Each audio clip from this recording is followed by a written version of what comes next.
Well, tonight on Newsnight, we discuss the office of the Inspector General of Police. That office that is occupied at the moment by Kale Kayihura, General Kale Kayihura, who, by the way, his term of office will be ending on the 10th of November.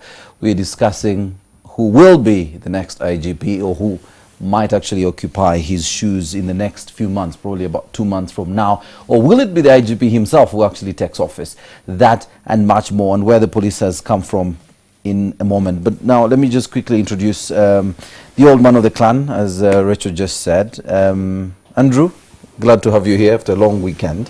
Thank you. Let's discuss, well, you were just a few hours ago at the lecture, memorial lecture, where the IGP made a presentation.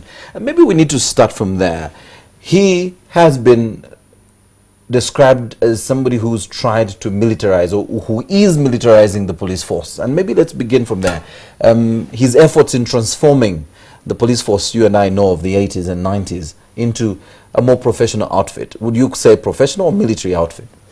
Well, it's very difficult for me to know what they mean by militarizing the police. Those who make that argument need to explain, because sometimes you need to do, what does militarizing the police mean? Because you see, the police is an armed force. Yes. It is trained, it carries guns, it breaks down riots, it has water cannons, it moves with the armored personnel carriers, and when there is violence by the public, it contains that violence. When there is a robbery, it contains the robbery. So there is a thin line between military activities and police activities, the difference being that the police relate to civilians and the army relates to fellow soldiers. What I think Kayihura has been able to achieve is, when he was appointed IGP, he found the police force was enjoying or suffering from a very bad relationship with the president personally and the executive. And I think Museveni felt that the police force could not protect his power. I think that Kayihura's genius was, first and foremost, to demonstrate that actually, if there is a threat to regime survival through a popular insurrection or mass demonstration that brings down the government, he will stop such an unconstitutional usurpation of power by using the police. You see, previously, whenever there was a demonstration, the president would call upon the UPDF and the military police. You remember the tops Yes. would be the ones to crack down. Yes. You see, the soldiers are not trained to relate to civilians, and you would see armored personnel carriers, tanks. You remember those days? When Kayihura came, he positioned the police and said, this is a function of the police. The police must perform it in order to give confidence to the executive that no upstart will come and usurp power from you when the police is there. Now, let me tell you, you can moralize about these things, even if it is Andrew Mwenda, Besije, Norbert Ba, whoever it is. If you're in power, you will use the police for exactly that purpose. So I look at Museveni as a human being like me, driven by the same incentives like any other human being. What I felt has been Kayihura's genius is to say, by doing exactly that, which takes on about 5% of the police work, right? Kayihura has been able to build confidence in the president and the executive, and use that confidence they have now in the police force to negotiate for resources to increase the budget of the police, which has increased, listen, which has increased from 70 billion shillings in 2005 when he came in to 420 billion this year.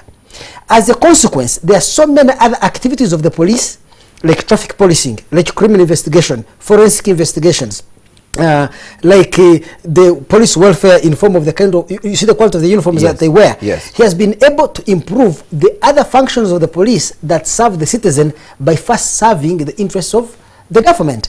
And you can moralize about it. I think that was a very good strategy. Whether it was an intended strategy or he did it intuitively, he has been very successful at improving the police force. I know we could go on and on, but I wanted us to discuss this. On November the 10th, his term expires, second term expires, and there's been debate on who should take over. I mean, some names have been thrown around, but we also know that he wrote an 8-page letter to the president.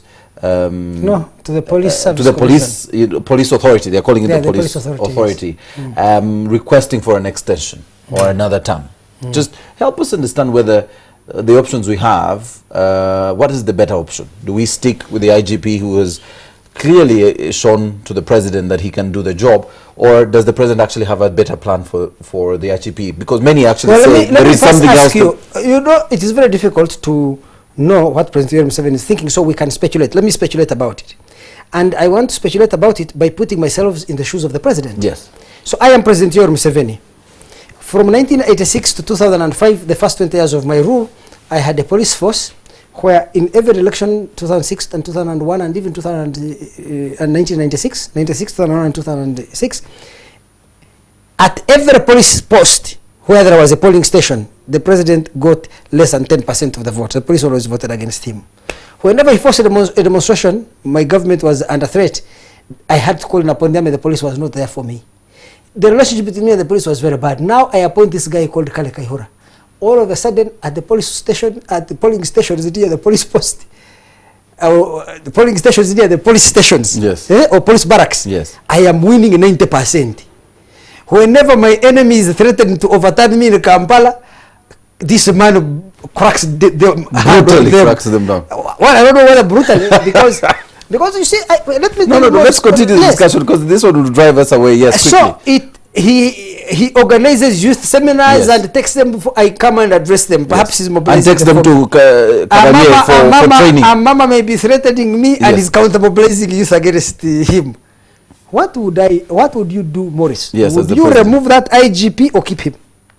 The more the opposition would complain against Kale, if I was in Museveni's shoes, the more I would keep him there, because he is the guarantor of regime stability. So anyway, the bottom line is this. I think that people who speculate that the president, by any inclination, wants to remove Kale, are in dreamland. I think that Kale is going to be Inspector General of Police for a long time now. Let me come to the positive side. Quickly. There I was looking at the pointing authorities' yes, interest is well covered. Yes. Me as a citizen, Andrew Mwenda, the level of deployment of the police has increased from 18,000 to 46. They are recruiting now. The Ministry of Finance has allowed them to recruit about 2,500 every half a year, so 5,000 a year. So very soon we shall have 500 people for a policeman for every 500 person. Yes. If as a citizen you have an IGP who has been able to improve police welfare, you can see the way the policemen are dressed. Police ability to perform its functions. You can see they used to have 4 double cabin pickups here in Kampala. Now they have 87. They used to have 0 APCs. You know these armored personnel, yes, carriers that, yes, allow the police to enter a demonstration when the police officer's life is protected. By the, yes, way, have you also noticed that previously, whenever there was a demonstration, the police would use live ammunition and people would die? You know why? They would send police with guns to break a demonstration. But when a policeman is armed with a gun and he panics in front of a huge crowd, he will shoot at it and kill people. But when a police person is wearing proper riot gear and in armored personnel carriers, it allows, and with water cannons and tear gas, it allows the police to penetrate the crowd without harm to the individual police officers and reduces the risk of policemen getting killed during these demonstrations, which again shows, Maurice, that Kayihura has been the most effective chief of police because he has reduced civilian death during demonstrations. He has cracked down on more demonstrations than any police chief before him, and yet he has encountered fewer deaths.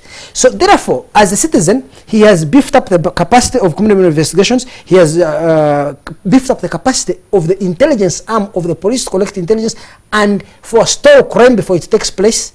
He has, you have seen there are so many terrorist threats that have happened. He has deployed across the city, made marches through the city, and no terrorist action has taken place.